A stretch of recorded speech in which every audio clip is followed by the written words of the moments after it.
pas nyampe ke sana kok lihat HP, wah jamnya beda gitu kan. Kan langsung dapat kerjaan ya di sananya. Sebelum ke sana tuh kan kita kan Pas belajar lagi itu dan masuk kerja, mungkin ada hal yang unik dan lucu dari orang-orang Jepang atau pelatihan hanya orang Indonesia aja? yang orang Jepang, yang orang Cinanya itu gak bisa kerja, dilihat dari orang Jepangnya tuh mimpi ada yang neriak-neriakin, ternyata bos manggil. Gimana direct-directnya? Hora hora. Yo barudak, hari ini gua lagi di Cafe Jingga ya. Ini mau ketemu sama teman-teman gua yang kemarin baru balik dari Jepang ya. Sebenarnya udah 3 bulan yang lalu gitu ya, tapi sekarang baru ketemu. Dan ya ini jam 19.16, oke. Malam hari di cafe yang ada di Sukaresik ya. Nih. Nah, ini salah satunya yang kemarin balik dari Jepang, Mamang Riki ya. Ini teman gua pas SMK. Oke. Konbawa. Bener ini? Oke, kita langsung lanjut aja. Nanti kita tanya-tanya ya seputar pengalaman dia di Jepang. Oke, langsung aja kita pesan dulu, guys. Nah, ayo kita langsung aja tanya-tanya ya. Pertama mungkin perkenalan dulu ya. Setelah itu nanti langsung masuk ke pertanyaan apa saja yang dirasakan di Jepang dan lain sebagainya. Oke, Wardak, guys, kita tanya ya. Yang pertama mungkin perkenalan. Silahkan perkenalkan mulai dari nama, terus alamat kecamatan mungkin ya. Berangkat ke Jepang tahun berapa dan pulang tahun berapa? Perkenalkan, nama saya Riki Pauji Septian. Saya asli orang Cijulang, berangkat ke Jepang tahun 2022. 2022. Berarti pulang tahun ini kan ya? Ya, 2022. Pulangnya berarti ada di 3 tahun ya? 3 tahun. Nah, di sini ada beberapa pertanyaan yang mau gua sampaikan ya. Nah, mungkin ya santai-santai aja. Nah, mungkin naik pesawat itu kan baru pertama kali ya? 2 kali. Oh, 2 kali. Kemana aja tuh? Kalau dulu kan di SMK kan ada ya, jadi kontingen tuh. Oh, berarti itu masih di dalam satu domestik negara lah, ya? domestik. Nah, berarti untuk ke yang luar mah itu baru 1 kali kan ya ke Jepang. Oke. Mungkin pertama kali landing tuh ya di bandara, pertama kali landing di bandara Jepang itu rasanya tuh kayak gimana gitu ya? Apakah ada yang bikin kaget atau enggak gimana? Kagetnya itu cuaca. Soalnya kan di sana kan musimnya ada 4 ya. Musim dingin, musim semi, terus musim gugur, terus sama musim panas.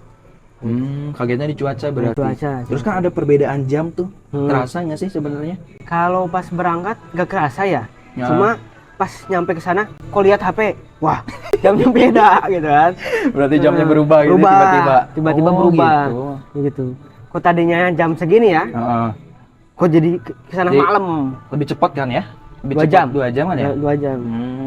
Oh gitu, berarti cuaca dan jamnya itu yang tiba-tiba berubah ya? Oke. Nah, berarti kalau misalkan kayak tadi jam sama cuaca, terus kan langsung dapat kerjaan ya di sananya? Apa ngelamar dulu? Belum. Sebelum sana tuh kan kita kan kebetulan corona ya. Jadi ada SOP dulu. Jadi seminggu di hotel, tempatkan di hotel. Terus setelah seminggu kita di Senta. Di Senta tuh apa? Senta itu kayak belajar dulu sebelum ke perusahaan. Oh, di sananya berarti belajar sebulan dulu di Jepang. Sebulan. Dan itu biaya dari perusahaan dikasih. Oh, berarti udah langsung dapat kerja kan? Belum masuk kerja gitu. Tapi udah ada di perusahaan. Perusahaan. Oh, gitu. Kan saya kan Tokyo ya, pusatnya tuh di Tokyo. Nah, terus saya kan di Hokkaido. Naik lagi pesawat di sana tuh.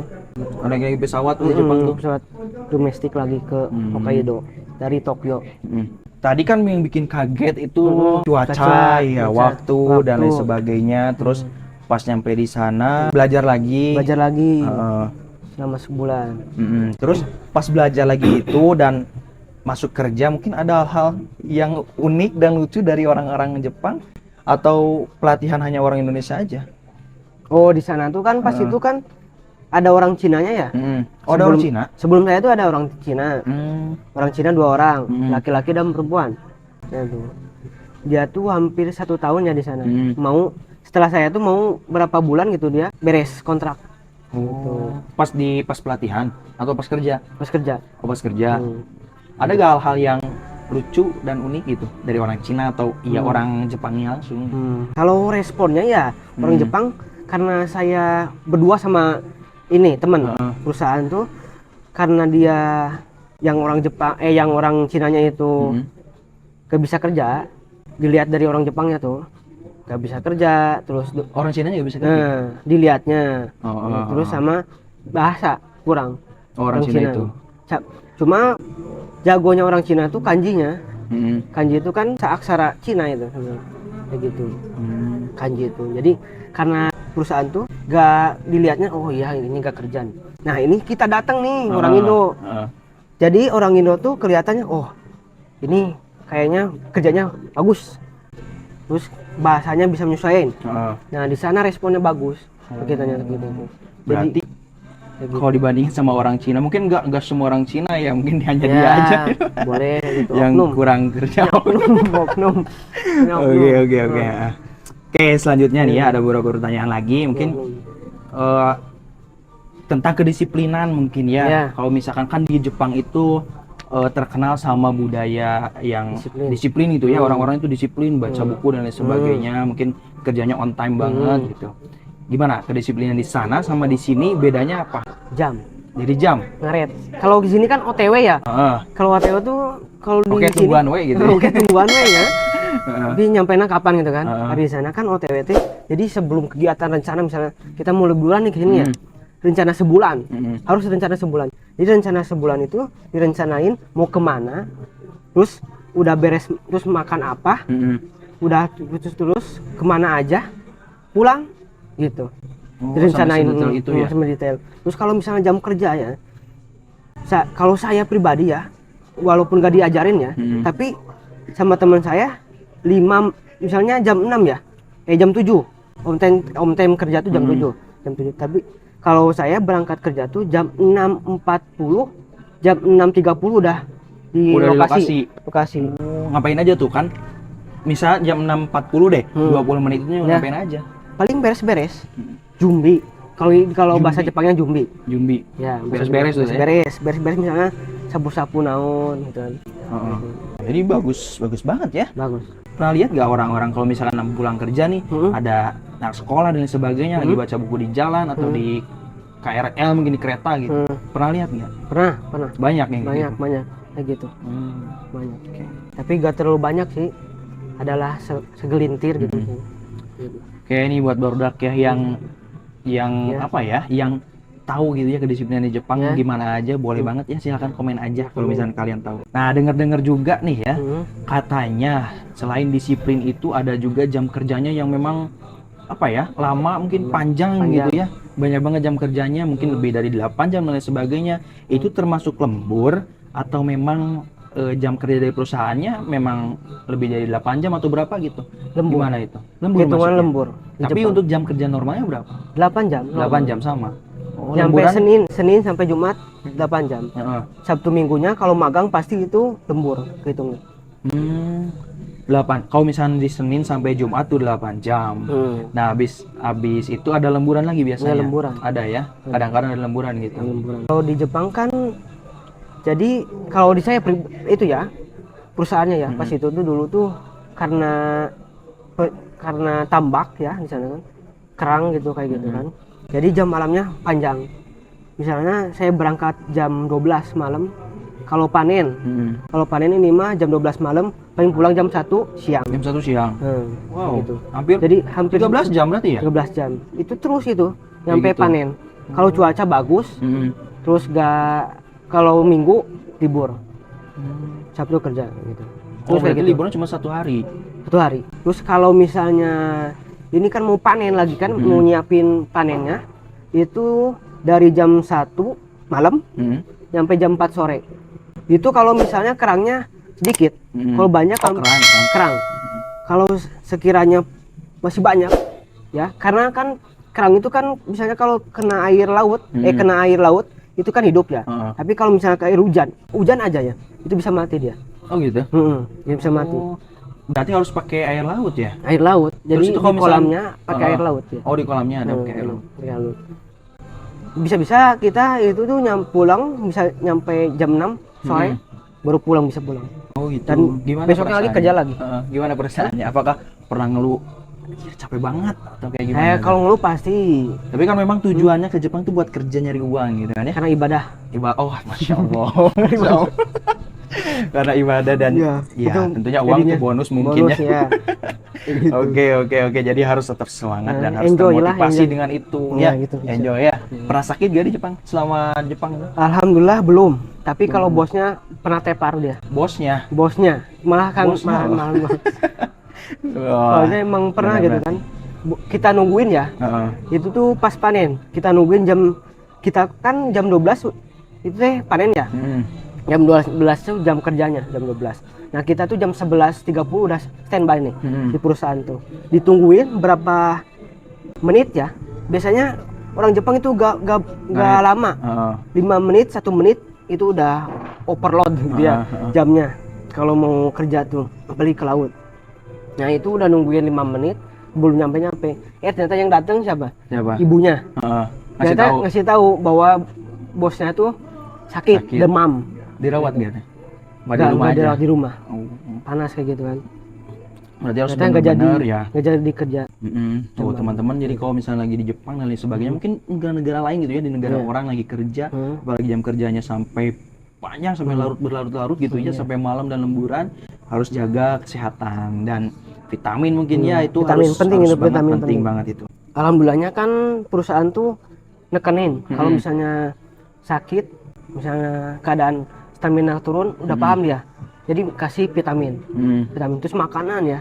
Kan dikasih makanan sana walaupun bayar ya. Makanan 5 sehat sempurna itu benar-benar sempurna. Oh, harus itu ya. Ada sayuran. Kalau nggak dibeli gimana? Kalau nggak dibeli, nggak dibayar. Bukan Saya dibayar. nggak ini mungkin ya. Atau Harus tetap wajib. wajib. Oh, wajib.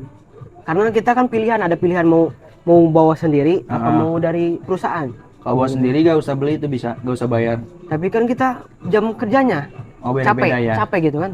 Jadi harus terus makan karbohidrat, ya, gitu. Nasi di sana nasi? Nasi tetap normal gitu. Kan Indonesia kalau gak ada nasi kan belum makan gitu. Kerupuk doang. Iya. Terus nih, pernah nggak waktu di Jepang kan memang harus on time ya? Pernah sih kesiangan gitu karena nggak biasa, berat, capek, karena kerjaannya kayak gitu. Pernah nggak kesiangan gitu bangunnya atau gimana? Pernah? Kesiangan pernah. Pernah kesiangan? Ya kesiangan pernah itu. 2 minggu kerja malam gitu, belum libur kan? Karena kondisi kita kaget mungkin. 2 minggu full. Belum ada libur itu. Karena sibuk buat panenin ini, proses panen ya. Kayak gitu. Karena itu di sana tuh jam 12 on time dan si bosnya itu udah nungguin. Alarm udah siap ya. Alarm dari 5 menit sekali lah nyala.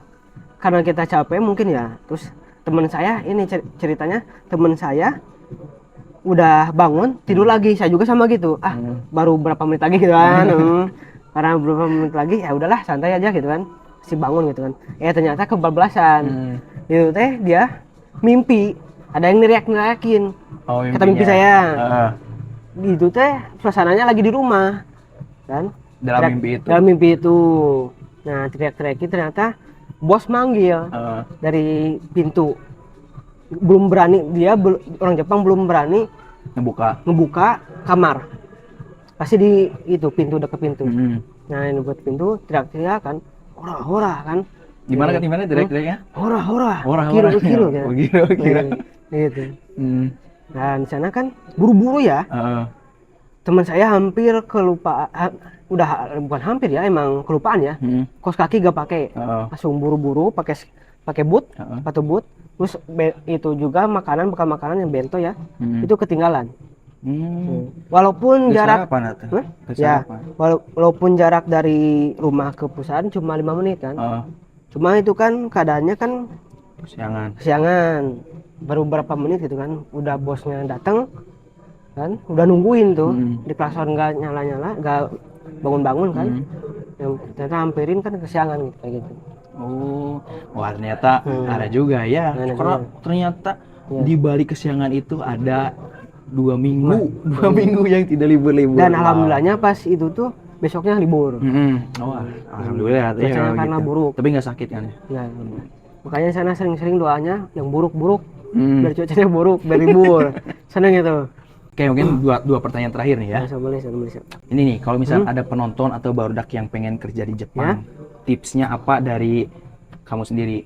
Kalau dari saya pribadi ya, pertama siapin mental, bahasa. penting itu. Mental sama bahasa penting. Karena mental dari mana sih? Mentalnya dari pikiran, fisik, sama tekad kita. Mau ngapain sih ke Jepang gitu kan? Karena harus ada tujuan kan? Ya, benar. Gitu. Buat orang tua, buat pribadi, buat masa depan. Kayak gitu kan, tiga itu. Kayak gitu. Dikuatin mental. Ya, tuh teman-teman berarti harus kuatin mental dan ya persiapannya harus benar-benar. Jadi belajar bahasanya tuh harus benar-benar gitu ya. Karena kalau nggak salah tuh ada kemarin temen gua juga yang kayak gitu. Katanya dia tuh di Jepang karena nggak kuat, mungkin mentalnya lemah, mungkinnya nggak tahu kelemah karena mental karena apa gitu ya di Jepangnya gitu. Karena kurang tahu karena tahu cuma ceritanya aja. Balik tuh dia. Pulang. Jadi kayaknya putus kontrak apa resign atau apa gitu, kurang paham, pokoknya belum selesai kontraknya tapi udah pulang gitu, karena mungkin ya gak kuat mentalnya, makanya harus disiapin benar-benar ya, mulai dari mental, bahasa dan lain sebagainya gitu, apalagi di negara orang kan beda budaya kerja gitu. Nah, pertanyaan terakhir nih, pastinya kan udah baik di Indonesia, apalagi udah berbulan-bulan kan di sini ya. Hal apa sih yang paling dirindukan di Jepang gitu kan? Apakah sesuatu atau kan seperti apa? Sesuatu apa itu? Apa nggak tahu sih. So apa ya yang paling dirindukan gitu, pengen balik lagi ke Jepang. Karena kan mungkin beberapa bulan ke depan insya Allah ya mau ke Jepang lagi ya. Amin. Tuh sekarang tuh apa yang paling dirindukan gitu setelah 3 tahun pasti ada. Pasti ada. Apa tuh? Suasananya. Jadi antara tetangga sama tetangga kan emang cuek ya orang Jepang. Tapi kita kalau mengawali dengan senyuman, dia pasti senyum. Mau salam, dia pasti salam. Gitu. Oh, berarti budaya dari Indonesia tuh harus dibawa ke sana gitu, yang sopan santun itu. Etika yang penting ya, etika. Terus karena perusahaan saya mengajarkan yang 3 poin yang penting. Pertama, salam. Salam tuh kayak kalau di dalam bahasa agamanya kan Islam gitu ya, ada salam kan, assalamualaikum. Nah, kalau di sana kan ada selamat pagi, selamat siang, selamat malam. Itu harus penting ada. Walaupun siapapun itu ya, harus ada ucapan kayak gitu. Selamat siang, selamat pagi berarti apa? Ohayo. Terus konnichiwa sama konbawa. Oh, itu harus ada ya? Ya, harus ada, itu penting. Terus yang kedua itu adalah minta maaf. Minta maaf, misalnya kalau apa-apa minta maaf. Kalau misalnya mau ngambil apapun minta maaf ya. Kalau gitu, maaf mau ngambil ini. Bahasa Jepangnya gimana tuh biasanya? Kalau misalnya atas ya, kan ada atas, ada setara sama bawah kecil. Kalau atas itu kayak sumimasen. Berarti ada unda usuk bahasanya ya, kalau bahasa gitu. Sunda. Sumimasen. Ya sumimasen gitu kan. Terus kalau ke setara mah komen. Misalnya nih mau bawa HP gimana? Sumimasen. Koreto temo ii desu ka? Oh, gitu. Oh, gitu bener kan? Gitu. Oh, gitu. Dojo. Oh, dojo. Silakan. Ya, gitu. Oke. Terus yang terakhir itu terima kasih. Terima kasih. Apapun harus terima kasih. Bener. Arigato kan, arigato gozaimasu, domo arigato gozaimasu kayak gitu kan. Kayak gitu. Karena kan di Sunda juga kan diajarin kan, kayak gitu kan. Siliasi, silasu, silasa gitu. Nah, ya, harus benar sopan ya. Lagi kan. Tuh, penting penonton semua teman-teman ya. Jadi memang 3 kata yang memang apa sih namanya? 3 kata itu mudah sebenarnya diucapkan, tapi susah gitu ya. Maaf, tolong, dan terima kasih. Itu biasanya susah ya. Oke, udah mungkin segitu aja ya. Terima kasih untuk berbagi pengalamannya ya buat saya, terutama buat penonton juga ya, buat barudak. Jadi buat barudak ya, kalau misalkan mau ke Jepang disiapin tadi, pokoknya disimak aja ya beberapa hal yang harus disiapkan. Terus kalau misalkan pengen tahu pengalamannya tadi, tinggal diulangi aja gitu ya, tinggal kembali lagi gitu ke menit pertama gitu ya, pengalaman seperti apa dan lain sebagainya gitu ya, terkait budaya kerja, kedisiplinan, dan ya banyak hal-hal sebenarnya yang masih bisa diulik gitu ya dari banyak lagi Ricky ini. Oke, terima kasih ya teman-teman, jangan lupa di like, di komen, di subscribe juga. Nah, mungkin nanti ya kalau misalkan ada pertanyaan lagi silahkan di komen aja. Oke, thank you semuanya, bye.